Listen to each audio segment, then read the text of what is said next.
Hello दोस्तों, स्वागत है हमारे नए वीडियो में। आज की मूवी में हम लोग एक एक्शन थ्रिलर मूवी का एक्सप्लेन करने वाले हैं। इस मूवी में हम लोग 2 एलईडी डेस्कियों को देखेंगे, जिन्हें कुछ लेडी डकैते किडनैप करके ले जाते हैं और वो लोग उन्हें ड्रग्स देकर जंगल के बीचों-बीच लेकर जाती है। इसके बाद वो लोग इन एलईडी डकैतियों के साथ यहाँ क्या करते हैं, ये हम लोग आगे इस वीडियो में देखेंगे। तो चलिए इस मूवी को शुरू करते हैं। मूवी के शुरुआत में हम लोग 2 खूबसूरत लड्डा-दादकियाँ कैटी और नैन्सी को देखते हैं। वो दोनों एग्रीकल्चर की पढ़ाई कर रही थी। इसलिए वो आगे की पढ़ाई करने के लिए न्यूयॉर्क के एक फार्म में जाने वाली थी। ये दोनों अभी बहुत खुश है। इसके अगले दिन उन दोनों को लेने के लिए इनके अंकल जैसन यहाँ आते हैं। जैसन एक एबीआई एजेंट है। यहाँ से निकलने के बाद जब वो लोग जेसन के घर में पहुँचते हैं, तब यहाँ इनकी मुलाकात जेसन की गर्लफ्रेंड से होती है। वो इन दोनों लद्दू-धकियों को देखकर बहुत खुश होती है। इस शहर में आने के बाद कैटी अपना नाम हैदर और नैन्सी अपना नाम रिप्ले रखती है। अगले दिन जैसन उन्हें बस स्टॉप पे लेकर जाता है। जैसन यहाँ पर इन दोनों के साथ में न्यूयॉर्क जाने वाली बस का वेट करने लगता है, लेकिन ये दोनों जैसन से कहती है, कुछ ही देर में बस यहाँ आ जाएगी, इसीलिए आप अपने काम में जा सकती है। जैसे ही हम लोग वहाँ पहुँचेंगे, आपको मैसेज कर देंगे। तब जैसन इन लोगों से कहता है, तुम कोड वर्ड इस्तेमाल करना, जिससे मैं समझ जाऊँगा कि तुम लोग सेफली वहाँ पहुँच गए हो। कैटी कहती है, मैं एप्पल वर्ड उसे करूँगी। लेकिन जैसन कहता है कि तुम हर बार अलग-अलग अल्फ़ाबेट उसे करना, ताकि कोई भी तुम्हारे कोड वर्ड को नहीं समझ सके, जैसन के जाने के बाद। यहाँ पर रोड से गुजर रहे 2 लेडी डिडक जेस्सी और नैन्सी को देखते हैं। इसके बाद जेस्सी और नैन्सी पास के एक रेस्टोरेंट में कॉफ़ी पीने के लिए जाती है। यहाँ पर वो लेडी डहके भी आ जाते हैं, जो कि कुछ देर पहले इन दोनों को देखकर यहाँ से गुजर रहे थे। इन दोनों का नाम जेड और ल्यूकस है। वो दोनों कैटी और नैन्सी से बातें करने लगते हैं। यहाँ कैटी और नैन्सी उन दोनों को अपना नाम हैदर और रिप्ले बताती है, जो कि उन दोनों ने अपना न्यू नाम रखा था। कैटी उन लोगों को ये बताती है, हम लोग न्यूयॉर्क के एक फार्म में एग्रीकल्चर की स्टडी करने के लिए जा रहे हैं, जिस पर जेड कहता है हम और भी वही जा रहे हैं, और अगर तुम दोनों हमारे साथ आना चाहो तब तुम भी आ सकती हो। लेकिन कैटी उन्हें मना कर देती है। लेकिन जब वो दोनों यहाँ से उठकर जा रहे थे, तभी नैन्सी कैटी को उन दोनों के साथ जाने के लिए मनाती है। अब ये दोनों उनके साथ चली जाती हैं, लेकिन यहाँ हम लोग ये देखते हैं जेड और ल्यूकस उन दोनों को फार्म ना ले जाकर अपने घर में लेकर जाती है, जो कि जंगल के एकदम पास है। ये देखकर कैटी और नैन्सी थोड़ा घबराती है और ये लोग इन्हें तुरंत गादी को फार्म की तरफ ले जाने के लिए कहती हैं। लेकिन तभी घर से जेड और ल्यूकस की मोम आती है, जो कि इन दोनों को बड़े प्यार से चाय के लिए इनवाइट करती है और वो कहती है, जेड और लुकास तुम्हें बाद में वहाँ पहुँचा देंगे। अब ये दोनों चाय पी रहे थे, तभी कैटी के पास उसके अंकल जैसन का मैसेज आता है, जिसमें कैटी उन्हें कोड वर्ड में एप्पल लिखकर रिप्लाई करती है, जिससे जैसन ये समझ जाता है कि वो दोनों सेफली फार्म में पहुँच गई है। अब लक्स की मोम उन दोनों को कुछ खाने के लिए देती है, जिसे खाते ही कैटी और नैन्सी को नशा होने लगता है, क्योंकि उस खाने में ड्रग्स मिला हुआ था। अब ये दोनों समझ चुकी थी कि उनके साथ गलत किया जा रहा है, जिसके बाद ये दोनों यहाँ से भागने की कोशिश करती है, लेकिन थोड़ी दूर जाकर वो बेहोश हो जाती है, जिसके बाद जेड और ल्यूकस यहाँ आकर इन्हें उठाकर वापस घर में लेकर जाती है। अगले दिन जब इन दोनों को होश आता है, तब ये लोग खुद को एक जंगल में पाती है। इनके हाथ लोहे के जंजीरों से बंधे हुए थे। ये देखकर ये दोनों बहुत डर जाती है और हेल्प के लिए चिल्लाने लगती है। तभी यहाँ पर जेड आता है और वो इन लोगों से कहता है, तुम जंगल की एक ऐसी जगह पर हो जहाँ पर दूर-दूर तक कोई इंसान नहीं है, इसलिए तुम्हारे चिल्लाने का कोई फ़ायदा नहीं है। कुछ देर बाद यहाँ पे बोरिस नाम का एक आदमी आता है और वो कैटी को उसका फ़ोन दिखाता है।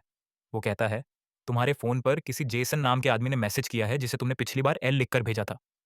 वो दोनों से इसका मतलब पूछने लगता है, जिस पर कैटी कहती है, एप्पल एक कोड वर्ड है, जिसका मतलब है हम दोनों सेफ है। इसके बाद बोरिस जेसन को रिप्लाई करते हुए ये कहता है कि सब कुछ ठीक है और साथ में कोड वर्ड एप्पल भी लिखता है। इसके बाद वो लोग कैटी और नैन्सी को उनके सामने ही नहाने के लिए फोर्स करते हैं, तभी यहाँ पे शेरिफ आता है। शेरिफ को यहाँ देखकर कैटी और नैन्सी उससे मदद मांगने लगती है। लेकिन कुछ देर बाद इन्हें पता चलता है कि ये पुलिस ऑफिसर भी जेड और ल्यूकस के साथ मिला हुआ है। ये देखकर वो दोनों और भी डर जाती है। अब यहाँ पे कैटी और नैन्सी उन लोगों को समझाने की कोशिश करती है कि प्लीज़ हमें यहाँ से जाने दो, हम लोग किसी को कुछ भी नहीं बताएँगे और अगर तुम लोग चाहो तब हम लोग तुम्हें बहुत सारे पैसे भी दे देंगे। लेकिन वो लोग इनकी एक भी बात नहीं सुनते हैं। इसके बाद हम लोग ये देखते हैं, वो पुलिस वाला पावर बढ़ाने के लिए एक दवा खाता है और वो अपने लिए कैटी को चूसे करता है। इसके बाद हम लोग उस पुलिस वाले को कैटी के कंटेनर से बाहर आते हुए देखते हैं। इस सीन को देखकर हम लोग ये समझ पाते हैं कि उस पुलिस वाले ने कैटी के साथ क्या किया होगा। वहीं दूसरी ओर हम लोग जैसन को देखते हैं, जिसे कैटी और नैन्सी की बहुत फिक्र हो रही थी, क्योंकि कैटी ने मैसेज में एप्पल वर्ड को दोबारा उसे किया था। इधर वो लोग नैन्सी के कंटेनर में एक शराबी और संकी आदमी को भेजते हैं, जो कि अंदर जाकर नैन्सी को बहुत टॉर्चर करता है, जिससे नैन्सी बहुत चिल्लाती है और इसके बाद वो नैन्सी के साथ ज़बरदस्ती करता है। यहाँ पर ये सभी लोग हैवानियत की सारी हदें पार कर चुके थे। असल में ये लोग कैटी और नैन्सी से ज़बरदस्ती धंधा करवा रहे थे। इधर जैसन कैटी और नैन्सी के बारे में पता करने के लिए न्यूयॉर्क के एग्रीकल्चर फार्म में कॉल करता है, तब उसे ये मालूम चलता है कि वो दोनों एक बार भी वहाँ नहीं गए हैं, जिससे जैसन ये समझ जाता है कि वो दोनों बहुत बड़ी मुसीबत में हैं। इसके बाद वो तुरंत उन्हें ढूंढने के लिए निकल जाता है। इधर कैटी और नैन्सी के साथ बहुत बुरा हो रहा था, क्योंकि यहाँ अगले कस्टमर के आने से पहले जेड और लुकास उन दोनों के चेहरे को कपड़ी डिड्डे से ढक देते हैं और वो कस्टमर भी पिग वाला मास्क पहन लेता है। इसके बाद जब वो कस्टमर इनके पास आता है, तब जेड और लुकास कैटी और नैन्सी के चेहरे से उस कप डिड्डे को हटाकर इन दोनों को कस्टमर को दिखाते हैं। जैसे ही ये दोनों लदीड धकियां इस आदमी को देखती है, वो लोग इसके चेहरे को देखकर बहुत डर जाती है और जोर-जोर से चिल्लाने लगती है। इसके बाद वो आदमी नैन्सी को चूसे करता है और इसके बाद वो उसे कंटेनर में ले जाकर उसके साथ ज़बरदस्ती करता है। अब उस आदमी के जाने के बाद जब कैटी नैन्सी के पास में जाती है, तब वो देखती है नैन्सी की हालत बहुत ज़्यादा खराब हो चुकी है। वहीं दूसरी तरफ इधर जैसन पुलिस स्टेशन पहुंचता है और वो यहाँ एक पुलिस ऑफिसर से मिलता है और ये वही पुलिस ऑफिसर है जिसने कैटी के साथ ज़बरदस्ती की थी। जैसन उसे कैटी और नैन्सी के किडनैपिंग के बारे में बताता हुआ ये कहता है कि वो भी एक एफबीआई एजेंट है, जिस पर वो पुलिस ऑफिसर जैसन से ये पूछता है, "आपको कैसे पता है कि वो दोनों किडनैप हुई है?" जिस पर जैसन उन्हें कोड वर्ड वाली बात बताता है मैंने जैसा कि कैटी को समझाया था। लेकिन कैटी ने एक ही कोड वर्ड को दोबारा इस्तेमाल किया है, जिससे मुझे ऐसा लग रहा है कि वो दोनों कोई मुसीबत में हैं और शायद किडनैप हो गई है। वहीं इधर ये पुलिस ऑफिसर बोरिस को सारी खबरें देता है कि इन दोनों लड्डे-धक्कियों के अंकल एबीआई एजेंट हैं और वो इन दोनों को ढूंढ रहे हैं और कैटी ने हमें उस कोड वर्ड के बारे में गलत इन्फॉर्मेशन दी थी। इसके बाद बोरिस जेट को उस कंटेनर से थोड़ा दूर ले जाकर उससे बातें करता है कि इन दोनों लड्डे-धक्कियों को जल्द से जल्द ठिकाने लगाना होगा, वरना हम लोग मुसीबत में पामरिते बाम्बाई थे सकते हैं और हमें शहर से आने वाली और भी नई लड्डे-धक्कियों को पकड़ी डीडीना है। इधर कैटी अपने कंटेनर के पास में खड़ी रिढ़ी होकर चुपचाप इन दोनों की बातों को सुनती है। इन दोनों की बातें खत्म होने के बाद बोरिस कैटी के कंटेनर में जाकर उसके साथ फिर से जबरदस्ती करता है। वहीं दूसरी ओर जैसन भी वही रेस्टोरेंट पहुंचता है जहां पर कैटी और नैन्सी को वो दोनों लड़े डब्बी दे के मिले थे। वो यहाँ पर काम कर रहे एक आदमी से उन दोनों के बारे में पूछता है, जिससे वो आदमी जैसन को बोरिस के गाड़ी के बारे में बताता है। इधर कैटी नैन्सी को ये बताती है कि ये लोग हमें अब मारने वाले हैं, तभी जेड और बोरिस उसी नसेडी आदमी के साथ यहाँ आते हैं जिसने कैटी के साथ जबरदस्ती की थी।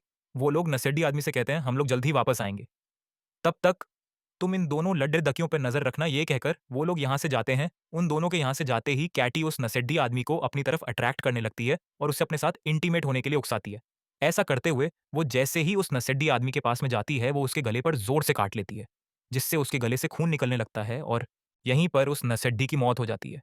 इसके बाद वो दोनों अपनी हथकड़ियाँ खोलकर वहीं पर छुप जाती है। जब पुलिस वाला यहाँ पहुँचता है, तब वो लोग चुपके से पुलिस वाले की गादी को चुराकर यहाँ से भाग जाती है। इसके बाद ये दोनों एक मॉल में जाती है और बहुत सारे अजीब औजार और सामान खरीदती है। उनके सामान में हथौदे, कुल्हाड़ी और बैट थी। इसके बाद वो लोग मॉल के कैशियर के पास में जाकर बोरिस के घर का पता पूछती है, जिस पर वो उन्हें बोरिस का एड्रेस बताता है। इधर जैसन बोरिस के कार इंश्योरेंस कंपनी में पहुंचता है। यहाँ पर उसे बोरिस के घर का पता मिल जाता है। इधर हम लोग बोरिस को देखते हैं, जो कि अपने घर में म्यूजिक लगाकर एंजॉय कर रहा था। अभी यहाँ पर कैटी और नैन्सी आ जाती है और टेनिस बॉल पे काफी सारी कीलें लगाकर उसके मुंह पर मारती है, जिससे वो बेहोश हो जाता है। इसके बाद जैसे ही उसे होश आता है, तब वो खुद को एक टेबल में बंधा हुआ पाता है, लेकिन बोरिस खुद को छोड़ने के लिए उन्हें बहुत सारे पैसों का ऑफर देता है। लेकिन कैटी और नैन्सी को पैसा नहीं बल्कि अपना बदला चाहिए था। वही अंकल जैसन भी बोरिस के घर के बाहर पहुंच चुके हैं। इधर कैटी और देख नैन्सी बोरिस से उस मास्क वाले आदमी का एड्रेस पूछती है, जिससे बोरिस उन्हें एड्रेस बता देता है।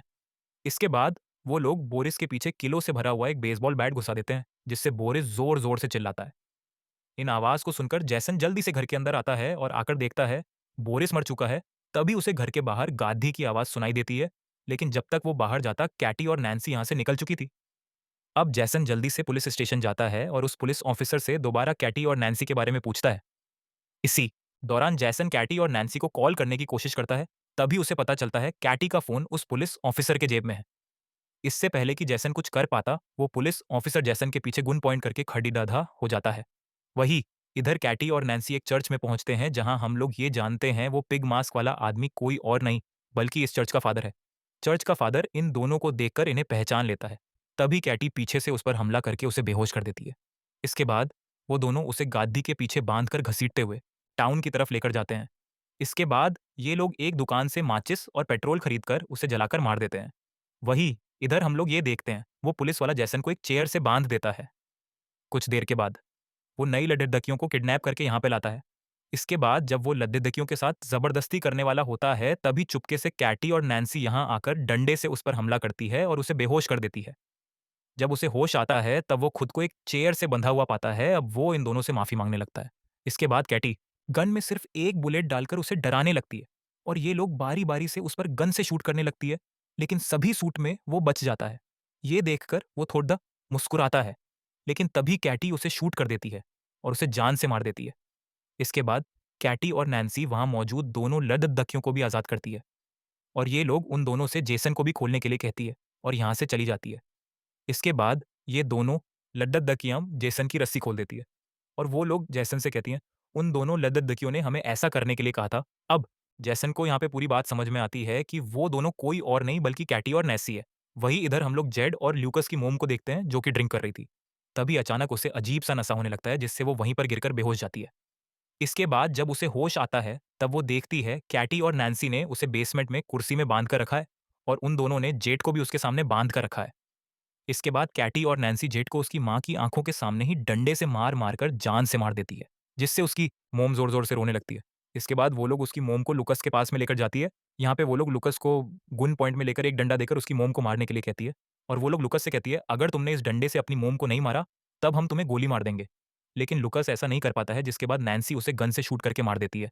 इसके बाद वो उसी गन को साफ करके लुकस के हाथों में देती है, ताकि पुलिस को ऐसा लगे कि दोनों माँ-बेटे आपस में ही लड़े-झगड़ मर गए हैं।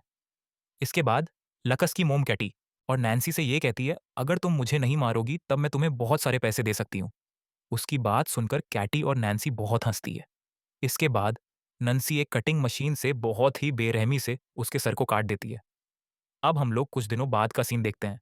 यहाँ अंकल जैसन कैटी और नैन्सी के घर में जाते हैं और उन दोनों को दोबारा अपने साथ न्यूयॉर्क लेकर जा रहे थे और इसी सीन को दिखाते हुए ये मूवी यहीं पर खत्म हो जाती है।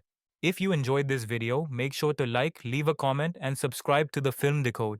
And don't forget to hit the bell icon so you never miss an update.